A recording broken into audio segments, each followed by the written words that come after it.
이 시간 하나님께서 우리에게 주시는 말씀은 신약성경 마가복음 8장 1절에서 13절까지의 말씀입니다. 신약성경 66쪽입니다.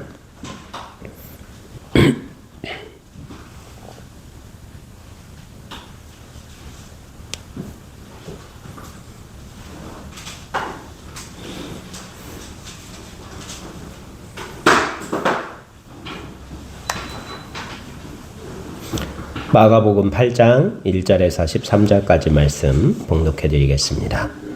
그 무렵에 또 큰 무리가 있어 먹을 것이 없는지라 예수께서 제자들을 불러 이르시되 내가 무리를 불쌍히 여기노라.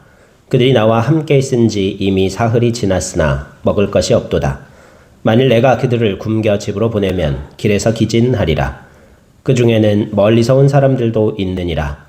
제자들이 대답하되 이 광야 어디서 떡을 얻어 이 사람들로 배부르게 할 수 있으리이까? 예수께서 물으시되 너희에게 떡 몇 개나 있느냐? 이르되 7이로소이다 하거늘 예수께서 무리를 명하여 땅에 앉게 하시고 떡 7개를 가지사 축사하시고 떼어 제자들에게 주어 나누어 주게 하시니 제자들이 무리에게 나누어 주더라. 또 작은 생선 2마리가 있는지라 이에 축복하시고 명하사 이것도 나누어 주게 하시니 배불리 먹고 남은 조각 7광주리를 거두었으며 사람은 약 4,000명이었더라. 예수께서 그들을 흩어 보내시고 곧 제자들과 함께 배에 오르사 달마누다 지방으로 가시니라. 바리새인들이 나와서 예수를 힐난하며 그를 시험하여 하늘로부터 오는 표적을 구하거늘 예수께서 마음속으로 깊이 탄식하시며 이르시되 어찌하여 이 세대가 표적을 구하느냐? 내가 진실로 너희에게 이르노니 이 세대에 표적을 주지 아니하리라 하시고 그들을 떠나 다시 배에 올라 건너편으로 가시니라. 아멘. 할렐루야. 네. 여러분 어른들에게 꾸중 여러 번 들어보셨죠? 어른들 꾸중 중에 혹시 이런 말 들어보신 분 있으세요? 그렇게 손가락 까딱 안 하고 앉아만 있으면 떡이 나오냐? 밥이 나오냐? 이런 얘기 들어보신 적 있으세요? 아니요. 저희 세대 때는 좀 들어봤죠. 이런 어른들 아니, 말씀. 근데 가만히 있는다고 뭐 마법처럼 막 나오는 건 아니잖아요. 당연한 거 아닌가? 자, 그런데 오늘 예수님 말씀, 성경 말씀을 보니까요. 예수님 앞에 앉아만 있어도 떡이 나오고 생선도 나오더라는 이야기예요. 신기하죠? 오늘 말씀 6절을 볼까요? 예수께서 무리를 명하여 땅에 앉게 하시고 떡 7개를 가지사 축사하시고 떼어 제자들에게 주어 나눠주게 하시니 제자들이 나눠주었다. 그랬죠. 떡 7개로 4,000명. 이 4,000명이라는 숫자는 어떻게 나온 걸까요? 여기에 앉은 사람들 남자 5명이다 그렇게만 얘기해요. 여자와 아이는 수에 포함을 안 시켰던 시대예요. 그래서 4,000명이 아니라 여자와 아이들까지 합치면 어때요? 거의 2만 명 가까운 그러한 인파가 모여 있었다는 거예요. 떡 7조각, 떡 하나가 집채만 했을까요? 아니겠죠. 그런데 예수님께서 그들 다 배불리 먹이시고 남은 떡을 조각을 거두었더니 7광주리에 넘치도록 거두셨다 그랬어요. 하나님 나라는 이렇게 넘치고 풍족한 없는 듯하지만 넘치고 풍족한 하나님의 나라라는 것을 우리가 볼 수 있습니다. 예수님께서 그 무리들에게 땅에 앉게 하셨다 그랬죠. 우리가 이 말씀을 통해서 우리 신앙생활의 본질이 뭔가 한번 생각해 볼 필요가 있어요. 믿는 사람들이 믿지 않는 사람들과 차이가 나는 가장 중요한 차이점은 무엇일까요? 바로 하나님과 동행하는 삶. 오늘 찬송가도 제가 참 좋아하는 찬송이고 또 목포 연동교회에서 이 찬양을 많이 신청곡으로 해주셔서 부르면 너무 좋아하시는 권사님들이 많이 계셨어요. 주와 함께 길 가는 것이죠. 우리가 하나님과 함께하는 삶, 그것이 바로 믿지 않는 사람들과 믿는 사람들의 가장 중요한 차이점이에요. 저희 가정이 안정된 교회, 해남에서 목회지를 포기하고 부모님을 섬기기 위해 하나님 말씀을 순종하기 위해서 맨 땅에 헤딩한다 그러죠. 개척하는 게 가진 거 하나 없이 이렇게 우리가 지금 해나가고 있는데요. 하나님께서 다 함께 해주신 거예요. 근데 이런 결정을 내릴 수 있었던 결정적인 하나님의 말씀이 뭔지 아세요? 내가 너와 함께 하리라는 그 말씀이셨어요. 하나님이 함께 하시면 두려울 게 없는 거예요. 여러분 아빠 손잡고 동네에 걸어본 적 있으세요? 아주 어렸을 때. 누구 왜 없어? 아빠 손잡고 걸어봤잖아. 너 일진이다 그런데 아빠랑 손잡고 가면 안 무섭죠? 아니요, 졸라 무서워요. 아빠도 맞을까봐? 아빠에 대한 믿음이 부족하네요. 네. 아빠 손을 잡고 더 어렸을 때는 안 그랬을 거예요. 지금은 체급 차이가 있어서 객관적인 판단력이 생겨가지고 아빠 덩치로는 쟤네들한테 해보기 힘들겠다 그런 생각 때문에 그럴 테지만요. 더 어렸을 때는 어때요? 아빠 손잡고 걸으면 무서울 게 없었죠. 아무리 키가 난장이 똥자루만한 아빠라고 하더라도요. 아빠 손잡고 걸어가면요. 하나도 무서울 게 없었어요. 우리 하나님과 함께하는 삶이 그런 삶인 줄로 믿습니다. 예수님 앞에 앉는 삶, 하나님과 함께하는 삶. 그게 바로 하나님께 영광을 돌리고 하나님을 기뻐하는 삶이라는 거예요. 아빠 손잡은 아들이 뭐 아빠를 어떻게 섬기고 뭐 그러지 않아도요. 아들이 손잡고 아빠랑 걷는 것만으로도 아빠들 기분은 또 어때요? 얘가 제 큰 아들이에요. 얘가 제 작은 아들이에요. 그러면서 자랑하기 바쁘죠. 그게 하나님께 영광 돌리는 거예요. 하나님과 함께하는 삶, 그게 하나님께 영광 돌리는 사람의 가장 첫 번째 조건이에요. 또 하나 어때요? 우리 믿음 생활의 본질은요. 그렇게 하나님과 함께함을 통하여 하나님의 전능하심과 기적을 체험하는 삶. 오늘 광야에서 빈 땅에서 빈 들에서 먹을 것을 구할 수 없는 그러한 빈 들에서 오직 하나님의 기적과 은혜를 통하여 배부를 수 있었던 그 무리들처럼 하나님이 우리와 함께 하신다면 날마다 하나님을 기뻐하고 하나님께서 우리로 말미암아 영광받아 기뻐하시고 또 하나님의 기적을 체험하는 삶, 그것이 바로 신앙생활의 본질입니다. 그러기 위하여 우리도 이 광야에 모여들었던 무리와 같은 삶을 살아야 한다는 거예요. 예수님과 함께 사흘간 광야에 머물렀다. 이 무리가 큰 무리가 4,000명이 아니라 2만 명 가까이 되는 그 무리가 사흘 동안 광야에 나와 함께 있었다. 왜? 예수님이 베푸시는 기적을 체험하기 위해서, 그분의 말씀을 듣기 위하여서.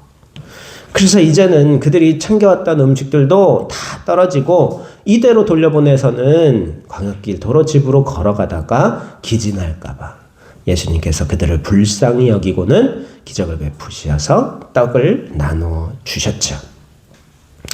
이 무리들을, 그리고 또 제자들은 어땠어요?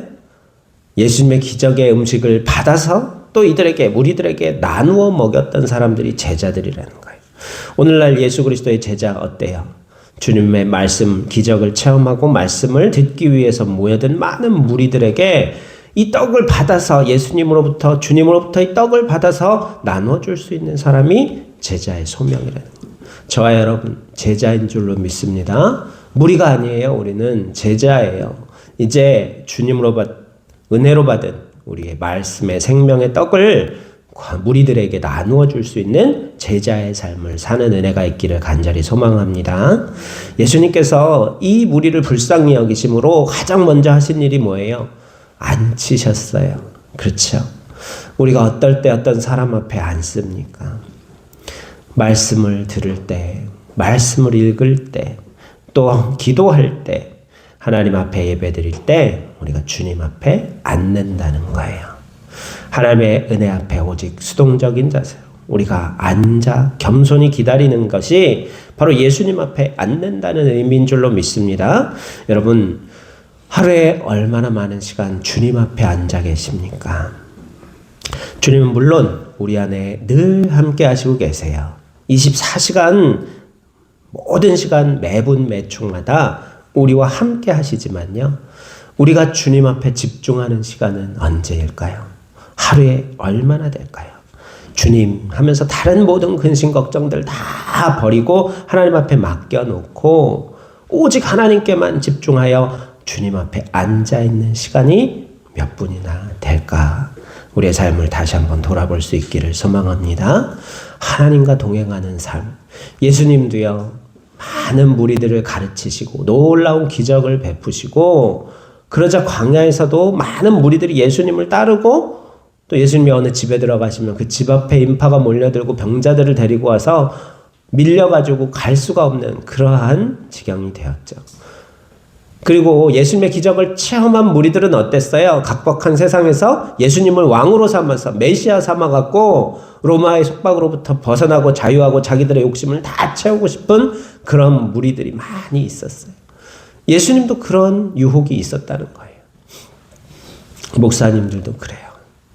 하나님의 은혜로 말미암아 개척교회에서 날마다 제단 앞에 머리를 박고 기도하고 눈물을 흘리고 금식하고 그러다가 하나님의 은혜를 누리게 돼가지고 교회가 급성장하게 되었을 때 많은 무리와 인파들로 재건축하고 교회가 점점 커져가고 이제는 저희 교회 그만 오십시오라고 말하게 될 때 그때 목사님들도 자기도 모르는 사이에 하나님으로부터 멀어지고 유혹에 빠질 수 있어요.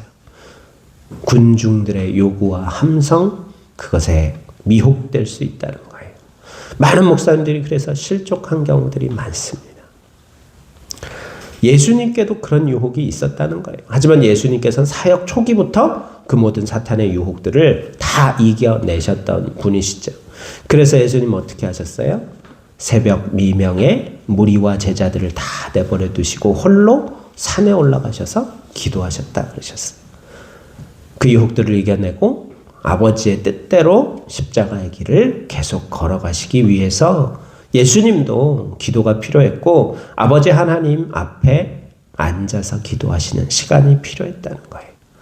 저와 여러분에게도 삶을 주님의 뜻 가운데 하나님과 동행하는 온전한 삶을 살아내기 위해서는요, 주님 앞에 조용히 앉아있는 시간이 필요할 줄로 믿습니다. 자고 일어나서가 제일 좋아요. 잠들기 전도 좋아요. 자리에 누워서도 좋아요. 잠들기 전에 제가 중학교 때부터 그랬어요. 어디 가서 경건의 시간 7분이라는 이 브로셔를 하나 기독교 백화점에서 성경책 사러 갔다가 그걸 하나 얻어갖고 왔어요.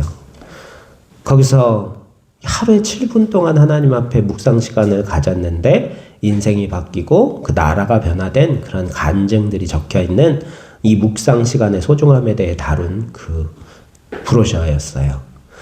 그 브로셔를 읽고 나서 저도 현대인의 성경이라는 읽기 쉬운 책이 있죠. 성경책. 그 말씀을 베개 맡에다 두고서는 아침에 일어나자마자 바로 기지개와 동시에 무릎 꿇고 앉아가지고 기도하고 그리고 그 성경책을 단 한 장이라도 읽고 하루를 시작했어요. 사춘기 시절에 잠이 많죠. 주원이도 알지? 사춘기 시절에는 잠이 많죠. 엄청 자도 졸리고 학교 갈 때 아침에 일어나기 5분만 더 자고 싶은 그 마음. 우리 준혁도 알지요? 그렇죠? 근데 그 시간에 일어나서 성경 말씀을 읽고 하루를 시작했어요. 그 시간이 무의미한 게 아니다. 그 시간이 오늘날 저를 목사로 하나님의 종으로 만들어주셨으면 믿습니다. 여러분들 하나님과 동행하는 복된 삶 살기 위해서 하루에 작은 시간이라도 주님 앞에 온전히 집중하고 무릎 꿇어 앉으시는 시간을 가지시기를 소망합니다. 이렇게 주님을 온전히 바라보고 빈손인 제자들 또 무리들이 광야에서 주님을 바라보았을 때 기적을 체험했던 것과 같이 우리도 주님 앞에 온전히 무릎 꿇고 앉았을 때 주님의 놀라우신 기적들을 체험하게 되며 우리의 삶을 하나님께서 책임져 주실 줄로 믿습니다. 이와 달리 바리새인들은 어땠어요? 예수님을 만나고서는 예수를 힐난하였다. 성경 말씀에 그렇게 기록되어 있죠. 예수님을 비난하면서 뭐라 그랬어요? 시험하여서 하늘로부터 오는 표적을 구했다. 하나님께서 베푸시는 표적들은요, 그 마음의 중심이 선한 사람들만이 효과를 볼 수 있는 표적들이라는 거예요. 표적이라는 건 어때요? 길을 알려주는 거죠. 표지판처럼 길을 알려주는 거예요. 어디가 올바른 방향이다. 예수님이 길이요 진리요 생명이다. 예수 그리스도로 말미암지 않고서는 아버지께로 갈 자가 없다는 것을 보여주기 위해 베푸신 예수님의 많은 기적들이 단순한 기적이 아니라 표적인 이유는 바로 그 길을 우리에게 알려주는 그런 역할을 하기 때문에 그래요. 그런데 이 사람들은 올바른 길을 알기 위해서 주님께 표적을 구한 게 아니죠. 뭐예요? 시험하기 위해서. 예수님을 시험하기 위해서 하늘로부터 오는 표적을 구했어. 시작부터 잘못된 마음을 갖고 있었기 때문에 주님은 그들에게 결코 표적을 보여주지 아니하리라 그러시고 거절하시고 그곳을 떠나셨죠. 우리 마음에도 어리석은 마음으로 표적을 구하려고 하지 말고 주님과 동행하는 삶의 은혜, 주님 앞에 온전히 앉아 있음으로 말미암아 누리시기를 소망합니다. 예수님의 기적은요, 단순히 우리를 풍족히 먹이시는 그러한 것에 그치지 않습니다. 병든 자가 낫는 것만이 아닙니다. 이 땅에서의 짧은 삶만을 위해서 주님께서 우리와 함께 하시는 게 아니라는 거예요. 여러분, 삼생이라는 이야기 들어보셨어요? 뭐예요? 세 번째 삶이다 그랬죠. 첫 번째 삶은요, 엄마 뱃속에서 10개월 동안이에요. 태교가 참 중요하다 그러죠. 우리 태교 음악 뭐 들었었죠? 기억이 안 나요? 엄마 뱃속에서 무슨 음악 들었는지? 우리 준엽이 엄마 뱃속에 있을 때 할머니 목소리 제일 많이 들었을 것 같아.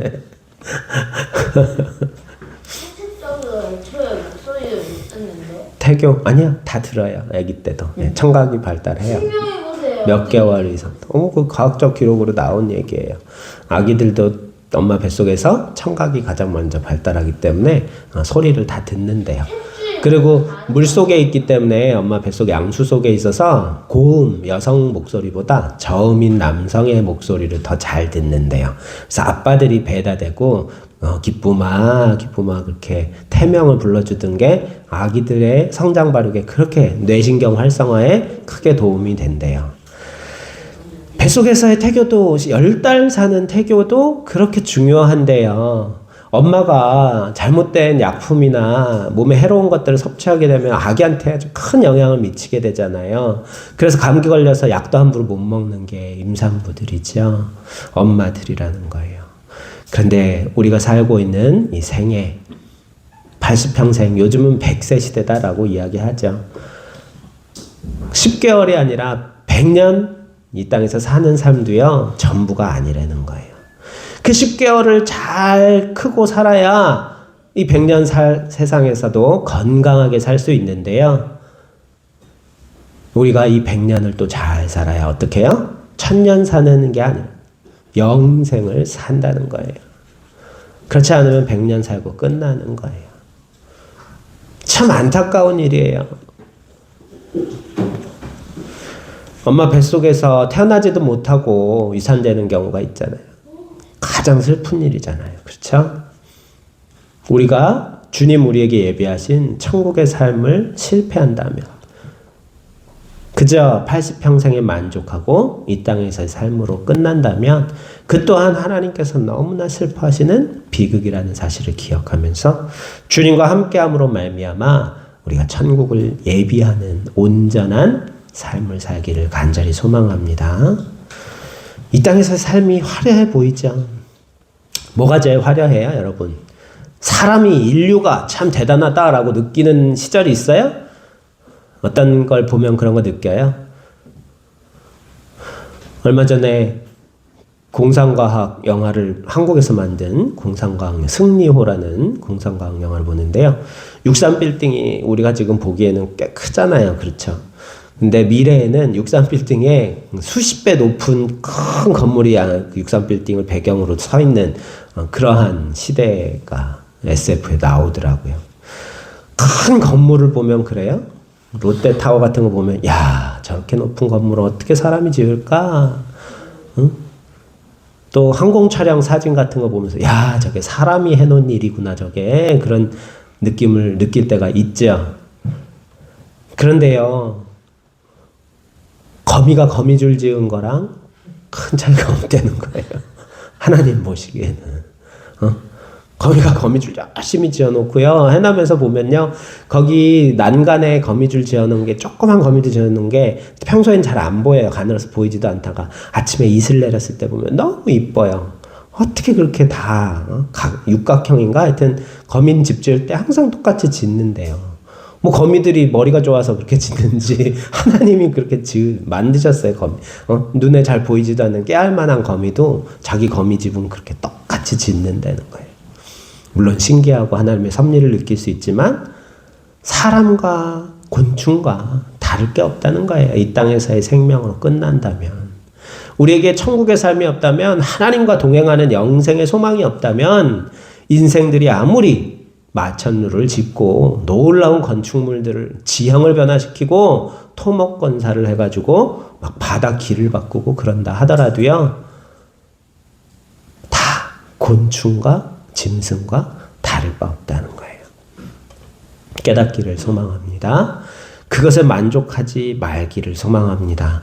우리의 이 땅에서의 삶은요, 10개월 엄마 뱃속 양수에서 태어나 살 삶을 준비하는 시간인 것처럼 영원한 생명, 천국에서의 삶을 예비하는 삶인 줄로 믿습니다. 이 짧은 생애를 헛되이 낭비하지 말고 하나님과 동행하며 주님 앞에 날마다 무릎 꿇고 앉음으로 말미암아 천국을 예비하고 준비할 수 있는 거룩한 삶 살기를 소망합니다. 헛된 욕심을 가진 이 바리새인들을 보시고서는 예수님께서 깊이 탄식하시고 표적 주시기를 거절하셨던 것처럼 우리도 어리석고 헛된 것들에 집착하여 어리석은 표적들만 구하며 살아가는 삶이 아니라 정말로 주님 앞에 온전히 무릎 꿇음으로 말미암아 온전하신 하나님의 나라의 풍성한 은혜를 누리고도 일곱 광줄이나 남는 그런 은혜 누리시기를 간절히 소망합니다. 자, 우리 축도로 예배를 마치겠습니다. 주 예수 그리스도의 은혜와 하나님 아버지의 크고 무궁하신 사랑하심과 성령님의 인도 보호 교류 교통하여 주시며 광야 같은 인생길 걸어갈 때 다함이 없으신 하나님의 충만한 은혜로 채워주시는 그 모든 하나님의 은혜가 이 시간 당신의 백성들 머리 위에, 그리고 그 가족과 자녀들 위에 하시는 모든 생업 위에, 우리 쉬어가는 교회 위에, 이 나라와 민족 위에 영원토록 함께하여 주시옵시기만을 간절히 축원하옵나이다.